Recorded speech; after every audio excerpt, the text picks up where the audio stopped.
We're going to enter into a short time of meditation and prayer.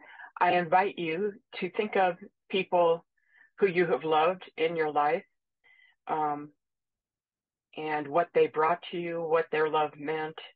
If you lost that love, what that meant to you.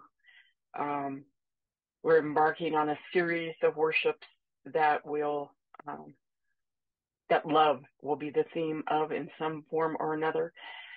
So I invite you to sit calmly, put your feet flat on the floor, nothing crossed, and enter into a time where you can think of your loved ones.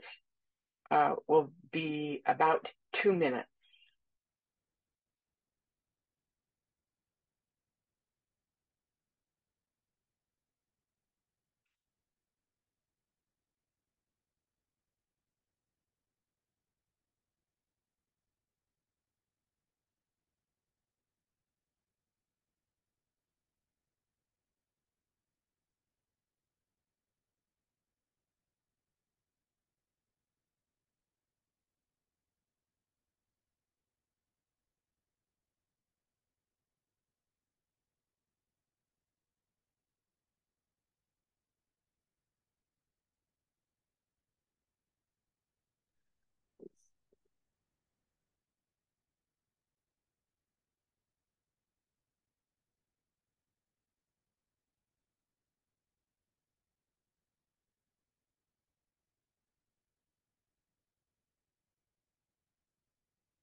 Okay, I invite you to come back to sort of slowly open your eyes, look around you, and remember if there's anything important that you came to in your meditation, you might want to think about it more later on in the day.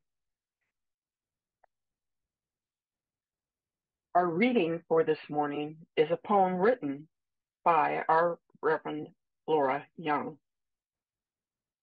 Go ahead, take it for granted, drink your fill, spend it frivolously. It's not going to run out. No need to thin it like carrots. Rather spread it like clover or wildflower seeds. Let the wind carry it in you where it will or must. Love, fear of love isn't real. It just feels that way sometimes. So let it go. Remember, love is limitless and unbounded. Your humanity is the threshold, necessarily messy, imperfect on purpose. Step, sway, slide, or swing into this truth. Wild traveler, you are always perfectly loved, just as you are. Breathe, be still, and know. Maybe we can love anyone, maybe not. Maybe we can find it everywhere if we only look. Even again in the heart of you and me.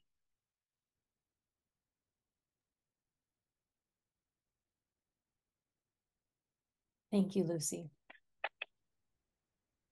So this month, as we begin to explore the theme of love, I would settle and ground us in the space of here and now and invite you just to take a moment to look around in our Zoom space and see all of the connections that are here today, and think of the connections that you've had in the past and of the connections that are still yet to be born in, among, and through us as time passes in this congregation. In his book, Eager to Love, Franciscan friar Richard Rohr, who is based here in the United States, suggests that when the rabbi we know as Jesus of Nazareth spoke of this world passing away and a new one being brought forth, he was speaking of the passing away of oppressive social structures and the arrival and renewal of love and justice for all. He was not, in fact, foreshadowing Dante's Inferno, with all its imagery of the world ending in fire and brimstone.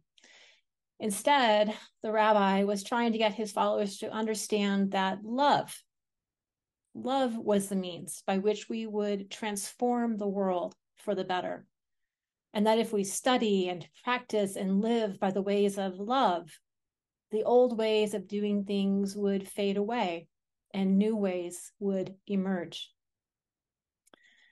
And so here we are, some 2000-ish years later. And when I think about what we are up to here in this congregation and in Unitarian Universalism writ large, I see the signs that we have been doing our darndest and our best to follow those teachings, even as we may have moved away from being a direct follower of Jesus, specifically in the Christian tradition.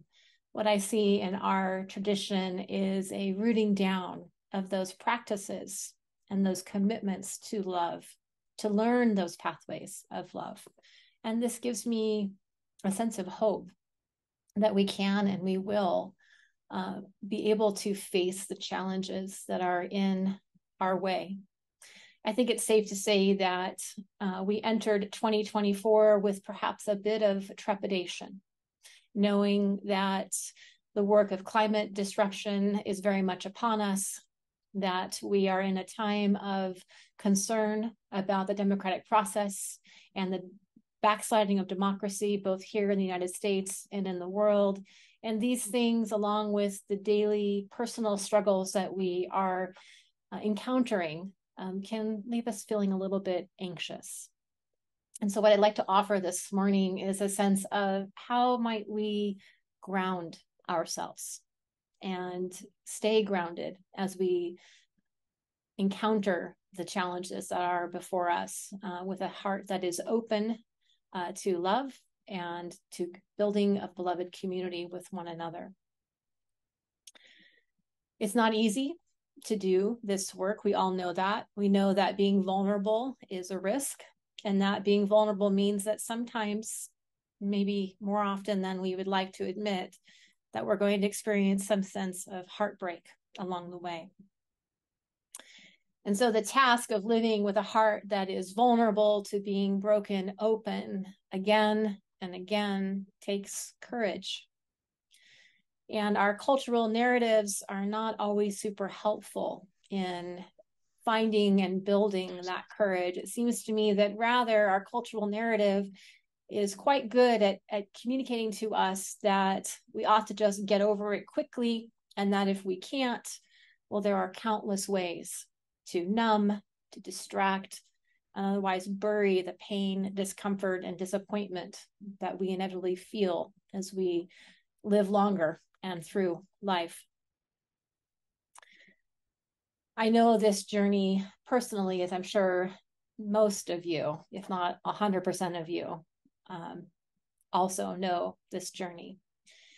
In my case, I spent much of my teenage years walling off difficult emotions and throwing myself into academics and activities, just being very busy. And the biggest driver of this was my mother's illness and death by cancer, but the template for how to deal with difficult emotions was that mysterious and unique combination of my personality, the dynamics of the family that I was born into, and the cultural messages that so often surround cancer, that we are engaged in a battle and that we must be victorious, and that admitting that we are overwhelmed, exhausted, or scared are giving in to cancer, and in fact will allow the cancer to somehow win this battle. Undoing those cultural narratives and those family dynamics of suppression has taken me most of my adult life. But I found a lot of clues along the way, and I'd like to share a couple of those with you this morning. One early influence on me in this undoing and relearning was the book The Alchemist by Paulo Coelho. It's an allegorical story that describes a young person's journey to find their heart's desire and fulfillment through a series of adventures that reveal over time that the real work of living is learning to listen and follow one's own heart. This work of fiction was foundational to me in my early to mid 20s. And it's following after a time of grief in the aftermath of my mother's passing, taught me to revere that still small voice for its authentic place in my life. It was also a time of coming out of a religious tradition that had taught me that satisfaction only exists in connection to the divine, that there wasn't, in fact, a voice that could be trusted on the inside. And so this book was particularly supportive to me in finding and rooting my spirituality in a brand new way. And I have continued to return to it periodically over the decades and revel in its beautiful descriptions of how hearts work, how hearts speak to us of love and of life, of healing and of joy in the midst of all of our adventures. It helped me, I think, to hatch my heart. Just like our story about Humpty Dumpty this morning, The Alchemist taught me that breaking is part of the process of learning to love. And that if we are patient, attentive, and kind to ourselves, we can and will heal to a greater wholeness following times of heartbreak and loss. So I became a Unitarian Universalist in 2007. And after my family joined the Unitarian Society of Santa Barbara, I went down to our local Saturday art walk. It was a paseo of artisans all lined up selling every sort of artistic and photographic object that you can imagine. And I found a ceramics artisan who was willing to custom make a home chalice for our family. And this chalice sat at the center of our kitchen table for years. And while I have to admit we didn't light it every day, I'm not quite that faithful in my practices. It did become a symbol of the shared faith we had as a family. 10 years after I had this commissioned, my husband and I divorced. And I moved to a new home across town. And I brought this chalice with me because I somehow needed it. Yes, I was partly through seminary and I had a greater emotional attachment to it, but also it seemed to me that I just needed something to remind myself of a center that does not break. However, life had some other choices and some other journeys in store for me. For when I unpacked the box with the chalice inside, I saw that it had broken into 3 pieces. My reaction was very swift. It was mixed of anger and sadness. It wasn't because this chalice had become a very important symbol in my life, and I really wanted in that moment to blame somebody. But the next wave of emotion that followed was the realization that blaming would not alleviate the suffering in that moment at all. What was now not. A dear friend and a colleague was there as I made this discovery, helping me sort of unpack the boxes and reorder my life. And as we stood there, both looking at the broken chalice, she held space for me to be sad. And then she wondered out loud in that way that kind friends do, if I was familiar with the Japanese practice and ritual of Sunsukuroi, the art of repairing items that have been broken with gold lacquer, and the tradition of recognizing that all things get broken and all things can be repaired. And that in this tradition, the brokenness and the repair actually increases the value of the item. And so I took myself down that afternoon and I bought some super glue and some gold paint at Michael's. And I resealed and repaired this chalice. And I think that in fact it is more beautiful than it was in its original. And now when I look at it, I can see the wholeness and I can see the groundedness that is held in this faith and in my family. And over time, it has allowed me to welcome in a new partner, my husband's new spouse, his stepchildren, my partner's children, and others of chosen family, recognizing that the fabric of family is always changing, always weaving itself into something new. And that sometimes we need a practice of Sunsukuroi to remind us that love is indeed always present and always willing and able to undertake the practice of repair and renewal of what seems broken temporarily and return it to something that is not necessarily originally whole, but newly whole once again. And I can't promise that this journey, as you also know, it doesn't always feel good, this task of repair and renewal. Sometimes it takes a lot longer than we want for it to do. And so I offer you this, that one of the primary practices and rules of a love that supersedes our understanding is that it does not prevent suffering. That love does not prevent suffering, but it is a faithful companionship and presence that does make space for wholeness to re-emerge, and in the process can turn us into a more compassionate person. A return to wholeness might better mean a renewal and a strengthening of our connection to ourselves, to the sacred as we understand it, and to the whole of the world, that vast and mysterious place that we call home. I'd like to think so.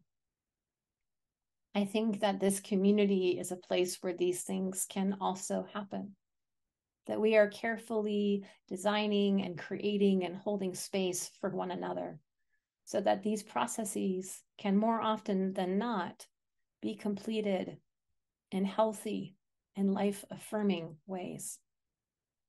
That's in part why I'm so excited to start this year of 2024 with you. Okay, now COVID is coming back. So, and I think I'm going to have to leave it at that because I'm going to start coughing. I had a whole nother page to read to you, but I guess I'm going to have to stop. So my invitation to you is this: tune into your heart and listen to what it is telling you and let it be your best guide. And may all of our hearts guide us into this next year with love, with kindness, and with compassion. May it be so, and amen. Let us now extinguish our chalices. I invite you to safely extinguish your chalice at home. And join me in our closing words. They should be in the chat box. We extinguish this chalice, but not the warmth of love, the light of truth, or the energy of action. We hold each other in our hearts until we meet again. Thank you to everyone for joining us for worship this morning. We hope that you enjoyed this snowy day together and that you remain cozy in your home. Blessings be to all of you.